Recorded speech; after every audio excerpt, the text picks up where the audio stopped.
राजस्थान में पंचायती राज चुनाव को लेकर के जब राजस्थान हाईकोर्ट ने 31 जुलाई तक राज्य निर्वाचन आयोग को चुनाव कराने की डेडलाइन दी है और इसी बीच सर्वोच्च कैंडिडेट के रूप में चुनाव लड़ने की इच्छा रखने वाले हमारे साथ है डूंगरी से अंशी चारण। अंशी से बात करेंगे सरपंच चुनाव में सरपंच संबंधी कैंडिडेट में कैसे इच्छा जगी और अगर पंचायत की जनता चुनती है तो फिर किस प्रकार काम भरोसा देना चाहेंगे जनता को, इसके बारे में अंजी बात करने के लिए हमारे साथ है। राम राम शाह। मेरी इच्छा डूंगरी से चुनाव लड़ने की होने का एक कारण है, इसके पीछे बहुत बड़ा कारण है। जहाँ मैंने डूंगरी में विकास देखा, जितना 70 साल के अंदर विकास होना चाहिए था वो डूंगरी में नहीं हुआ। तो डूंगरी एक ऐसा गांव है, बहुत बड़ा गांव है, सांचौर विधानसभा क्षेत्र में सबसे बड़ा गांव लालजी की डूंगरी है और उसमें विकास की तरफ देखा जाए तो विकास नाम का जीरो है। और जहाँ मैंने जिस चीज़ की डूंगरी के अंदर जरूरत थी वो चीज़ विकास में मैंने नहीं देखी। तब मैंने ये सोचा कि यदि डूंगरी से युवाओं का, बड़े पुरुषों का आशीर्वाद होता तो मैं भी विचार सरपंच चुनाव लड़ने का विचार मैंने किया। जैसे बड़े लोग होंगे सरपंच चुनाव में, तो फिर आप नए हैं तो फिर लोग आपके ऊपर भरोसा क्यों करें? आप क्या अलग करना चाहेंगे? युवाओं को कैसे भरोसे में लेना चाहेंगे कि लोग आप पे भरोसा करें, आपको कैंडिडेट चुनाएं? ये बात राइट है। इस चुनाव से पीछे जितने भी चुनाव हुए, बड़े बुजुर्गों ने भी चुनाव लड़ाए, डूंगरी के तमाम हुआ। अब की बार युवा ने यह तय कर लिया है कि किसी भी जाति धर्म का हो, डूंगरी में अब की बार युवा सरपंच ही बनना चाहिए। और युवा भी ऐसा होना चाहिए, ऐसा नहीं कि नकम्मा और निकारा हो, काम करने वाला आदमी होना चाहिए।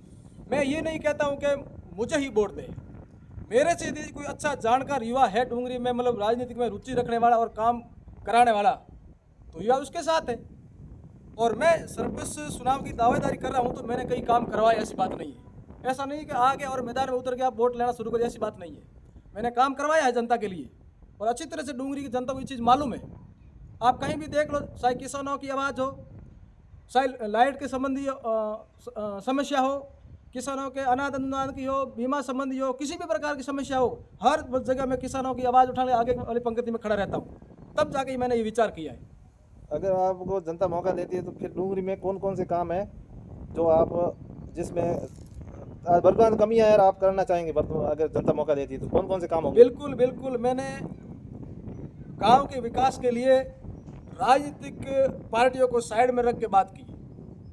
चाहे पार्टी किसी भी हो, जब भी विकास की बात आती है तो वहाँ गांव के विकास की बात करनी चाहिए, चाहे पार्टी से कोई मतलब नहीं है। मैंने कई बार हर पार्टी के जज में बात उठाई कि गांव में वो चीज़ नहीं है, वो चीज़ नहीं है, करवाओ। परंतु राजनेता क्या करते हैं? राजनेता अपने आदमियों के स्वार्थ के प्रति काम नहीं करवाते गांव में। तब जाके ये मैंने बीड़ा उठाया कि चुनाव लड़ेंगे, यदि जनता का अपने ऊपर आशीर्वाद बनेगा तो काम क्या होगा वो तो फिर जनता देखेगी।